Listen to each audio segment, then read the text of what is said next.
गणपती बाप्पाला अनेक प्रकारचे नैवेद्य आवडतात, पण मोदक त्यांचा सर्वात प्रिय पदार्थ आहे. जिथं बाप्पा तिथं मोदक हे समीकरण नेहमीच ठरलेलं असतं. उकडीचे, तळणीचे ते अगदी चॉकलेटचे असे वेगवेगळ्या पद्धतीचे मोदक बाप्पाला अर्पण केले जातात. तर मोदक हे केवळ एक पदार्थ नसून तो आनंद, समाधान आणि आनंदाचं प्रतीक आहे. उकडीच्या मोदकावर साजूक तुपाची धार सोडून खाणे हा एक गणेशोत्सवातील अविस्मरणीय अनुभव आहे. तर नमस्कार मंडळी, मी आहे रोहिणी आणि आज मी उकडीचे मोदक बनवणार आहे आणि त्याचीच रेसिपी मी तुमच्यासोबत शेअर करते आहे. आणि हे उकडीचे मोदक मी सुद्धा पहिल्यांदाच बनवलेले आहेत. कसे झालेत मला नक्की कमेंट्स करून सांगा. तर गॅसवरती कढई ठेवलेली आहे आणि त्यामध्ये 3 चमचे तूप टाकलेले आहे आणि तुपामध्ये काजू बदामचे काप तसेच खसखस आणि ओल्या नारळाचा किस टाकलेला आहे. हे सगळं आपल्याला 2 ते 3 मिनिटभर तुपामध्ये परतून घ्यायचं आहे. यानंतर यामध्ये आपल्याला गरजेनुसार गूळ टाकायचा आहे. तर इथे गूळ टाकून घेऊया.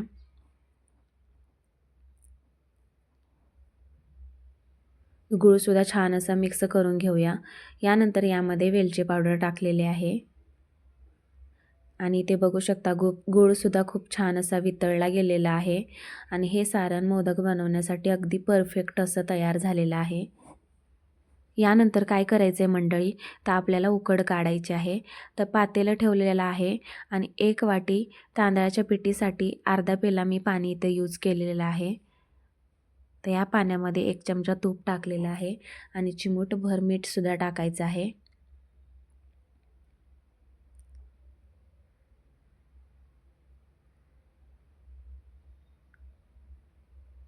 पाण्याला उकळी फुटायला लागली की आपल्याला तांदळाची पिठी पाण्यामध्ये सोडून द्यायची आहे.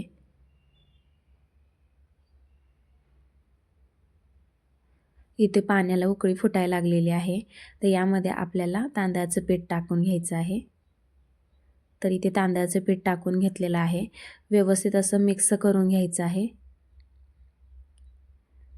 आणि झाकण ठेवून एक 5 ते 10 मिनिटे बाजूला ठेवायचं आहे.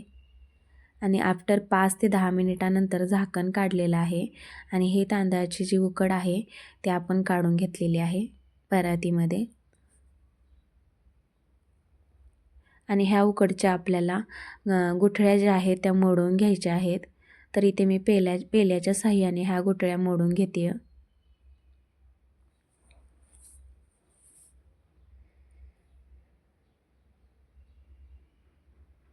गुठळ्यासुद्धा मोडून झालेल्या आहेत पिठाच्या.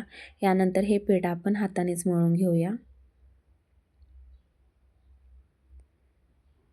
पीठ छान असं मळून झालं की त्यावरती झाकण ठेवायचं आहे आणि एक 5 ते 10 मिनिट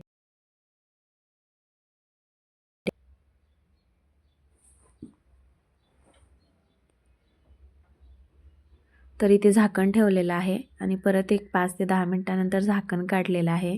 त्यावरती थोडंसं तूप टाकलेलं आहे आणि परत एकदा हे पीठ मळून घेते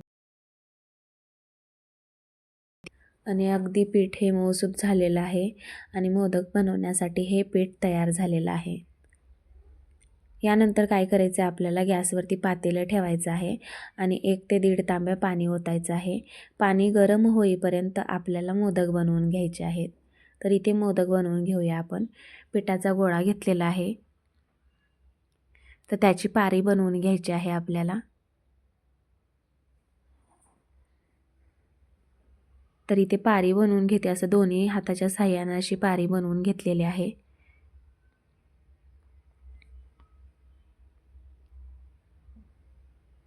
त्याच्या कळ्या पाडून घेऊया. त्यामध्ये सारण भरून हे मोदक बंद करून घेऊया आणि तुम्ही इथे बघू शकता अगदी परफेक्ट असा हा मोदक बनवून तयार झालेला आहे. पाण्यात ठेवूया.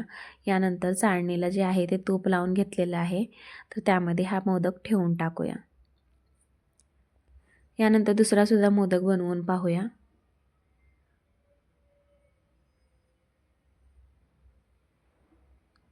त्याचीसुद्धा पारी बनवूया.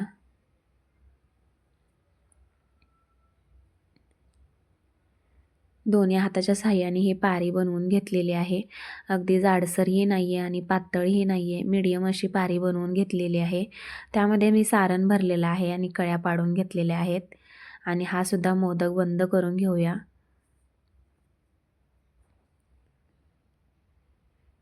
तर एक एक करून इथे मी सगळे मोदक बनवून घेतलेले आहेत. छान असे हे मोदक बनवून तयार झालेले आहेत. यानंतर आपल्याला हे वाफवून घ्यायचे आहेत आणि 15 ते 20 मिनिटे हे आपल्याला वाफवायचे आहेत आणि झाकण ठेवलेलं आहे आणि 15 ते 20 मिनिटे बघूया. आणि आफ्टर 15 ते 20 मिनिटानंतर हे मोदक खूप छान असे वाफलेले आहेत आणि काढून दाखवते मी तुम्हाला. तर खूप छान असे हे मोदक तयार झालेले आहेत आणि यावरती तुपाची धार टाकून तुम्ही हा मोदक एन्जॉय करू शकता. तर कशी वाटली ही मला मोदकची रेसिपी नक्की कमेंट्स करून सांगा. आवडल्यास लाईक करा, शेअर करा आणि सबस्क्राईबसुद्धा करा. धन्यवाद.